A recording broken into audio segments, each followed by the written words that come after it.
Assalamualaikum warahmatullahi wabarakatuh. Perkenalkan, nama saya Roda Kafifa dari kelas Ekonomi Syariah 6B. Di sini saya akan memberikan beberapa review dari beberapa judul makalah yang telah ditentukan oleh tema masing-masing. Adapun terdiri dari 6 tema, yaitu tema pertama, ekspor impor termasuk dumping, proteksi, dan tarif. Tema kedua, kebijakan bilateral. Tema ketiga, geopolitik, contohnya obor oleh Cina.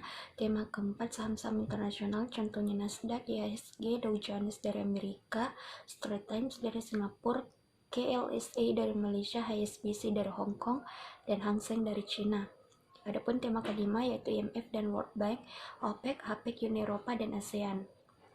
Tema yang terakhir yang keenam yaitu devisa dan TKI pandangan internasional terhadap bangsa Indonesia dalam kualitas SDM atau sumber daya manusia.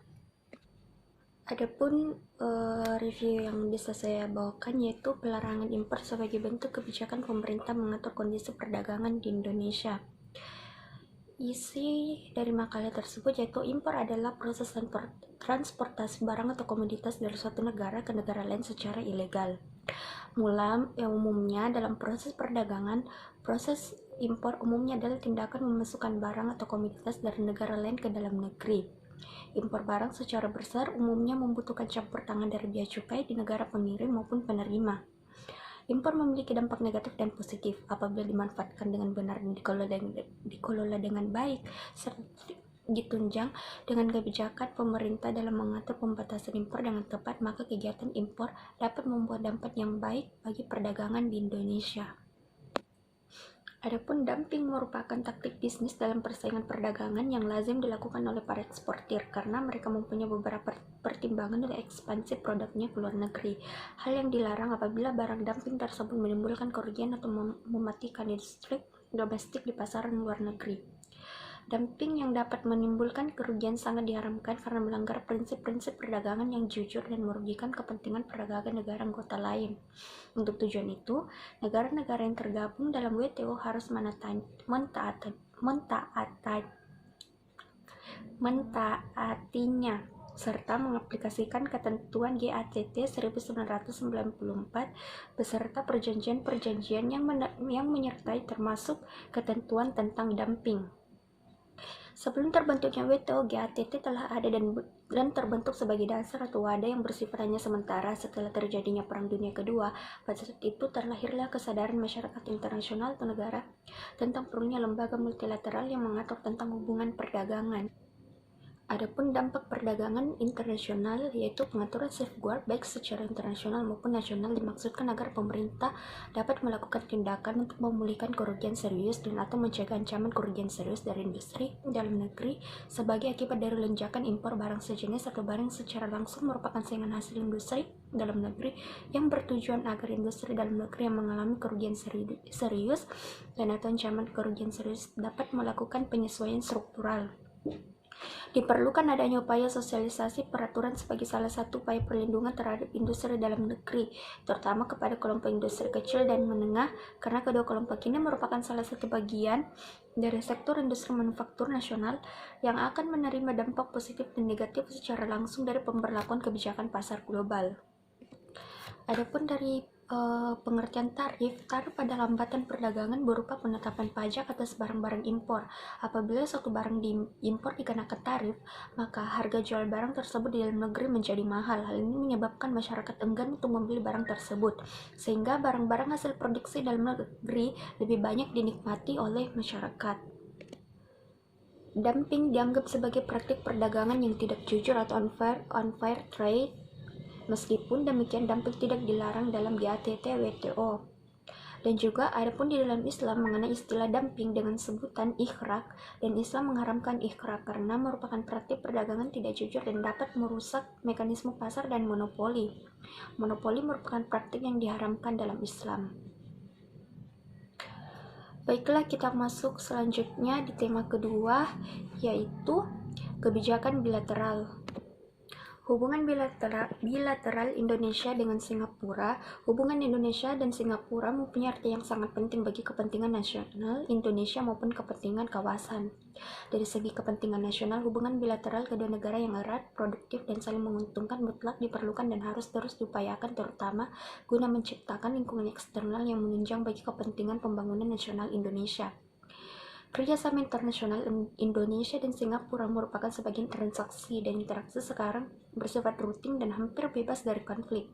Berbagai jenis masalah nasional, regional, dan global bermunculan dan memerlukan perhatian dari kedua negara ini. Pemimpin Indonesia Singapura saling berhubungan dan berkomunikasi dengan mengajukan alternatif, pemecahan, perundingan, atau pembicaraan mengenai masalah yang dihadapi, mengemukakan berbagai bukti teknis untuk menopang pemecahan masalah tertentu dan mengakhiri perundingan dengan membentuk beberapa perjanjian atau saling pengertian yang memuaskan bagi semua pihak. Kerjasama antar negara sangat penting dilakukan oleh negara-negara agar dapat mempermudah kerja dan mempercepat tujuan yang ingin dicapai. Kerjasama antar negara dapat berjalan lancar apabila adanya dukungan dari komponen masyarakat dalam negara yang saling bekerja sama pula. Adapun hubungan bilateral Indonesia dengan Maroko, di mana bahwa kerjasama yang terbentuk antara Indonesia dengan Maroko sudah 51 tahun lamanya, lebih banyak di dalam bidang perdagangan dan pariwisata. Hubungan dalam bidang perdagangan lebih dulu ada sebelum adanya konsulat terbentuk. Dengan berkembangnya zaman, setelah konsulat Maroko terbentuk di Indonesia, maka hubungan perdagangan antar Indonesia dan Maroko lebih tertata dan negara Maroko lebih dikenal oleh warga Indonesia. Yang mana pada zaman dahulu Indonesia tidak terlalu mengenal negara Maroko. Maka dengan adanya konsulat Maroko di Indonesia, sehingga masyarakat Indonesia lebih mengetahui dan mengenal lebih jauh lagi tentang negara Maroko dan hasil kekayaan yang dimilikinya. Adapun hubungan bilateral Indonesia dengan Malaysia, di mana hubungannya yaitu dari analisa ini dapat disimpulkan bahwa Indonesia dan Malaysia merupakan hubungan bilateral, yaitu di mana hubungan antara negara Indonesia dan Malaysia merupakan negara satu rumpun yang mempunyai beberapa kesamaan dalam bahasa dan suku, yaitu sama-sama menggunakan bahasa Melayu dan juga dari suku Melayu. Namun dalam hubungan bernegara, tidak selamanya berjalan, terdapat banyak permasalahan antara Indonesia dan Malaysia. Adapun dari permasalahan perbatasan yang bermengarah pada konflik militer, kemudian persoalan TKI ilegal, masalah pengklaim budaya Indonesia oleh Malaysia, terkadang dalam satu konflik, satu aspek yang terkena konflik dapat merambat ke aspek-aspek lainnya, agar tidak terulang lagi atau setidaknya mengantisipasi konflik dan perlu meningkatkan posisi tawar atau bargaining position Indonesia terhadap Malaysia. Segala upaya yang dilakukan bertujuan agar kelak tidak ada lagi permasalahan yang mengganggu hubungan kerjasama bilateral Indonesia dan Malaysia. Adapun hubungan bilateral antara Indonesia dan China atau Tiongkok, di mana kerjasama yang dilakukan negara-negara yang terdiri dari beberapa macam seperti multilateral, bilateral, dan regional. Aspek yang menjadi pola kerjasama yakni ekonomi, sosial, serta budaya. Suasana iklim dunia dapat mempengaruhi pola kerjasama yang dilakukan. Adanya faktor saling membutuhkan dan saling bergantung menjadikan suatu negara harus melakukan kerjasama dengan negara lain. Dampak positif kerjasama dari sisi konsumen atau masyarakat ini, kesepakatan ini membuat pasar dibanjiri oleh produk-produk dengan harga lebih murah dan banyak pilihan. Dengan demikian akan berdampak pada meningkatnya daya beli masyarakat, sehingga diharapkan kesejahteraan pun dapat ditingkatkan. Hubungan bilateral Australia dan di Indonesia tentang sistem pendidikan internasional. Australia menarik minat pelajar asing, di mana sistem pendidikan di Australia merupakan tanggung jawab masing-masing negara dan wilayah yang menyediakan sebagian besar pendidikan di tingkat primer dan sekunder.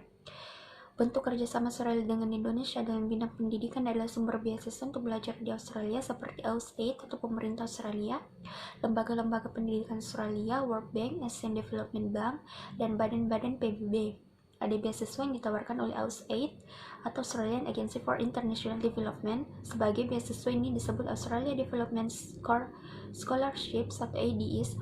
Persyaratan pelamar beasiswa ialah mempunyai indeks prestasi minimal 2,9 dari pendidikan terakhirnya, serta nilai bahasa Inggris minimal untuk IELTS 5,0 atau untuk TOEFL 5.000. Mohon maaf, maksud saya 500. Adapun dengan Jerman, hubungan bilateralnya Indonesia yaitu upaya peningkatan hubungan kerjasama bilateral Indonesia-Jerman menjadi momentum yang kuat, sejalan dengan kunjungan Presiden Republik Federal Jerman Dr. Christian Wolff ke Indonesia pada tanggal 30 November sampai 2 Desember 2011 menjelang peringatan 60 tahun hubungan diplomatik Indonesia dan Jerman pada tahun 2012. Ada beberapa bidang kerjasama antara Indonesia dengan Jerman, yaitu kerjasama bidang investasi dan perdagangan, bidang kesehatan, bidang pendidikan, bidang kebudayaan, bidang hukum dan konsuler, bidang industri, pertahanan, dan bidang pers. Dan yang terakhir, hubungan bilateral Indonesia-Korea Selatan di bidang sosial, budaya, dan ekonomi. Di mana di dalam hubungannya itu terdapat hubungan kerjasama dalam bidang sosial budaya, dan Indonesia dan Korea Selatan sudah diartifikasi oleh kedua belah pihak dan telah ditandatangani di tahun 2020. Hubungan sosial budaya kedua negara ini berawal dari Korea Selatan yang sangat efektif dalam menyelenggarakan berbagai kegiatan promosi budaya internasional di negaranya. Hal inilah yang dimanfaatkan oleh budayawan dan sejumlah kelompok seni tarian asal Indonesia untuk memperkenalkan budaya Indonesia di Korea Selatan. Korea Selatan Indonesia mendeklarasikan bersama penyelesaian perundingan kemitraan ekonomi komprehensif. Pendatangan deklarasi secara resmi dilakukan oleh Menteri Perdagangan kedua negara pada tanggal 25 September 2019, disaksikan oleh Presiden Joko Widodo dan Presiden Moon Jae-in di Sela KTT. Adapun baiklah, selanjutnya kita masuk di tema ketiga, yaitu geopolitik, contohnya obor oleh Cina. Kebijakan One Belt One Road atau obor Cina dan relevansinya terhadap Indonesia, di mana obor merupakan singkatan dari One Belt One Road yang pada awalnya dikenal sebagai Belt atau Road Initiative atau BRI. Kemudian sebutan tersebut digunakan kembali sejak tahun 2016. Obor merupakan suatu strategi dalam pembangunan yang diusulkan oleh pemimpin tertinggi Tiongkok Xi Jinping yang terfokus pada konektivitas dan kerjasama antar negara Eurasia. Dijelaskan juga oleh Mr. Jensen bahwa ada 5 aspek dan penting dalam obor, yaitu koordinasi, fasilitas, konektivitas, perdagangan, integrasi, keuangan, dan kerjasama people to people. Politik luar negeri dengan ketatnya mendukung pembangunan satu dekade terakhir di China, using politik luar negeri untuk review mendukung kepentingan pembangunan ekonomi mereka, yang terlihat dari proyek GD Satu Belt, Satu Jalan atau OBOR, sebuah kerangka kerjasama pembangunan global yang berfokus pada konektivitas antar negara gacara Eropa, Asia, dan China. Kebijakan Satu Belt One Road terdiri dari 2 kontribusi utama, yaitu Silk Road Economic Belt atau SREB dan The 21 East Century Maritime Road atau MSR dapat disetujui sebagai kebijakan satu sabuk satu jalan atau OBOR. Merupakan kebijakan disetujui sekaligus salah satu rekan pembangunan terbesar dalam sejarah modern. Selanjutnya kita masuk di tema keempat, yaitu saham-saham internasional, contohnya Nasdaq, IHSG, Dow Jones Amerika, Straits Times Singapura, KLSA Malaysia, HSBC Hong Kong, dan Hang Seng di China. Adapun hubungan antara Bursa Efek Indonesia terhadap bursa saham Malaysia dan saham Tiongkok, di mana Bursa Malaysia dahulu dikenal sebagai Bursa Saham Kuala Lumpur atau KLSA Kuala Lumpur Stock Exchange, adalah sebuah perusahaan induk bursa yang memberikan layanan berbeda yang berkaitan dengan perdagangan derivatif dan sekuritis dan lain-lain. KLSA dimulai pada tahun 1930 ketika Asosiasi Broker Saham Singapura didirikan sebagai satu lembaga resmi sekuritas di Tanah Melayu. Bursa Efek di negara Indonesia menggunakan mekanisme sistem saham syariah, di mana prinsip-prinsip penyertaan modal secara syariah di Indonesia tidak diwujudkan dalam bentuk saham syariah ataupun non-syariah, melainkan berupa pembentukan indeks saham yang memenuhi prinsip-prinsip syariah. Transaksi pembelian dan penjualan saham di pasar modal syariah tidak boleh dilakukan secara langsung dan dilarang di dalam Islam. Adapun bursa saham seiran dan BCBA Argentina, di mana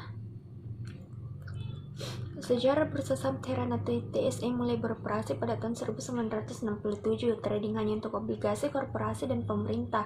Pesatnya pertumbuhan ekonomi Iran pada tahun 1970-an ditambah dengan keinginan rakyat untuk berpartisipasi dalam pertumbuhan ekonomi negara melalui pasar keuangan yang menyebabkan permintaan tinggi untuk ekuitas. Bursa saham Tehran atau TSE adalah bursa saham terbesar di Iran yang pertama kali dibuka pada tahun 1967. Sejarah ekonomi Argentina pada saham BCBA sebelum tahun 1880-an, Argentina adalah daerah terpencil yang relatif terisolasi, bergantung pada dagingan asin, wol, kulit, dan industri persembunyian kebagian terbesar dari valuta asingnya dan generasi pendapatan dan keuntungan domestik.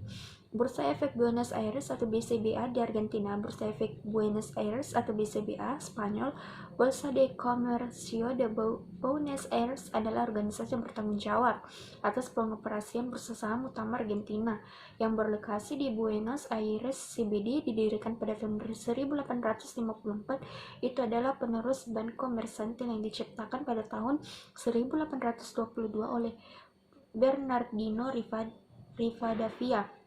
Mengutip definisi diri, BCBA ini adalah asosiasi sipil nirlaba yang diatur sendiri di dewannya duduk perwakilan dari semua sektor ekonomi Argentina yang berbeda. Baiklah, kita masuk di tema yang kelima, yaitu IMF dan World Bank, OPEC, APEC, Uni Eropa, dan ASEAN. Peranan Indonesia dalam APEC dan OPEC yaitu meningkatkan ekspor dan impor. Dalam peran Indonesia di APEC, peran ini dapat meningkatkan ekspor dan impor perdagangan Indonesia. Indonesia akan mempunyai devisa yang sangat luas, menjalin hubungan perdagangan. Peran ini dapat menjalin hubungan perdagangan dengan negara lain. Hubungan ini akan mempermudah perdagangan Indonesia dengan negara lain. Peran Indonesia dalam OPEC yaitu semenjak berdirinya Sekretariat OPEC di Wina, Austria pada tahun 1965, KBRI Kedutaan Besar Republik Indonesia atau PTRI, Perutusan Tetap Republik Indonesia terlibat secara aktif dalam penanganan masalah substansi dan diplomasi di berbagai persidangan yang diadakan oleh OPEC. Selain itu, Indonesia juga melakukan kegiatan pemantau harga minyak. Peran yang benar-benar terjadi adalah saat orang Indonesia menjadi sekjen OPEC. Saat itu Sekjen OPEC dijabat oleh Profesor Subroto pada tahun 1984 sampai 1994. Indonesia dikenal sebagai sang mediator yang aktif berperan untuk menghubungkan konsumen dan produsen. Selain itu, ia juga berperan dalam pihak ketiga yang akan menangani beberapa konflik yang terjadi di antara negara anggota OPEC saat itu. Adapun posisi strategis Indonesia dalam perdagangan ASEAN, sebuah tinjauan ekonomi politik internasional, di mana secara teoritis perdagangan bebas antar kedua negara akan membuat negara yang memiliki keunggulan komparatif akan saling mengimpor atau mengekspor, dan akibatnya volume perdagangan akan sama meningkat jika masing-masing mengambil spesialisasi dalam produksi barang. Dalam hal ini, Indonesia sangat diuntungkan karena merupakan salah satu negara dengan jumlah penduduk dan wilayah terbesar di kawasan ASEAN. Ini merupakan suatu kesempatan bagi Indonesia dalam memajukan perekonomian jika Indonesia benar-benar berperan aktif dalam memanfaatkan momen ini. Secara umum, Indonesia belum siap dengan diberlakukannya MEA karena masih ada sektor yang vital dalam perdagangan bebas seperti infrastruktur dan logistik yang masih perlu dibenahi. Namun di sisi lain, sektor jasa pariwisata sudah berbenah dan siap menghadapi pasar bebas ASEAN. Hal ini dapat dilihat dari meningkatnya kunjungan wisatawan asing yang datang ke Indonesia dan sudah adanya sertifikat sumber daya manusia pariwisata sehingga tenaga kerja pariwisata sudah siap bersaing saat MEA diberlakukan. Dengan hadirnya ajang MEA ini, Indonesia memiliki peluang untuk memanfaatkan keunggulan skala ekonomi dalam negeri sebagai basis memperoleh keuntungan. Namun, diperlukan kedisiplinan dari pihak pemerintah, terutama yang berkaitan dengan wacana persiapan menghadapi realisasi MEA di tahun 2015, yang dengan peningkatan pengawasan terhadap perkembangan implementasi sistem yang terdapat dalam Blueprints Age. Baiklah, selanjutnya kita masuk di tema ke-6, yaitu devisa dan TKI pandangan internasional terhadap bangsa Indonesia dalam kualitas sumber daya manusia. Adapun perlindungan hukum terhadap tenaga kerja di luar negeri. di mana penempatan TKI di luar negeri hanya dapat dilakukan ke negara tujuan yang pemerintahnya telah membuat perjanjian tertulis dengan pemerintah republik, atau ke negara tujuan yang mempunyai peraturan perundang-undangan yang melindungi tenaga asing. Atas pertimbangan keamanan, pemerintah menetapkan negara-negara tertentu tertutup bagi penempatan TKI, antara lain negara tujuan dalam keadaan perang, bencana alam, atau terjangkit wabah penyakit yang menular. Antara lain dengan tujuan dalam keadaan perang, bencana alam, atau terjangkit wabah penyakit yang menular, yang khusus untuk penempatan TKI pada pekerjaan dan jabatan tertentu diatur tersendiri, misalnya pekerjaan sebagai pelaut. Hak-hak dasar yang melekat pada individu sangat dilindungi di mata hukum, sehingga berbagai permasalahan penganiayaan TKI di luar negeri yang terjadi pada dasarnya sangat bertentangan dengan apa yang dipaparkan dalam pernyataan umum tentang hak-hak asasi manusia, dan pemerintah harus bertindak tegas dalam permasalahan yang semakin terlarut-larut ini demi penegakan dan memperjuangkan hak asasi bangsa Indonesia di mata dunia. Pemerintah telah mengeluarkan perundang-undangan untuk menjamin perlindungan TKI seperti Undang-Undang Nomor 13 Tahun 2003 tentang Ketenagakerjaan, yang lantas mendorong pemberlakuan Undang-Undang Nomor 39 Tahun 2004 tentang penempatan dan perlindungan TKI di luar negeri, atau Undang-Undang PPTKILN sudah berusaha untuk memfasilitasi kepentingan TKI pada umumnya. Adapun di dalam tantangan pengembangan SDM Indonesia di era global, yang dimana dengan adanya ketujuh langkah tersebut, yaitu peningkatan mutu pendidikan, penguasaan bahasa asing, penguasaan teknologi informasi TTI, latihan kerja, penyempurnaan sistem informasi ketenagakerjaan, perbaikan perencanaan dan evaluasi tenaga kerja, serta pemanfaatan pasar kerja di luar negeri, yang dimana akan mempunyai daya yang kuat dalam dunia kerja, baik pada pasar lokal maupun pasar global. Hanya yang perlu diperhatikan adalah jangan sampai maksud baik memberdayakan sumber daya manusia atau SDM, tetapi dalam penanganannya kurang memperhatikan aspek kemanusiaan. Dengan demikian tidak akan terjadi eksploitasi tenaga manusia, apalagi manusia tersebut terseret arus globalisasi kapitalis yang mereduksi nilai-nilai kemanusiaan atau dehumanisasi. Dari uraian di atas, tampak sekali bahwa untuk bermain pada arena global, manusia Indonesia TKI belum siap, baik kesiapan aspek kualitas sumber daya manusia maupun kelengkapannya. Untuk itu, ketujuh langkah yang telah saya sebutkan tadi menjadi prasyarat mutlak untuk memberdayakan manusia Indonesia, khususnya tenaga kerja. Baiklah, itulah tadi review dari beberapa tema yang sempat saya bawakan. Kurang dan lebihnya mohon dimaafkan, dan maaf bila terdapat salah kata saat pengucapan. Wabillahi wal taufiq wal hidayah. Wassalamualaikum warahmatullahi wabarakatuh.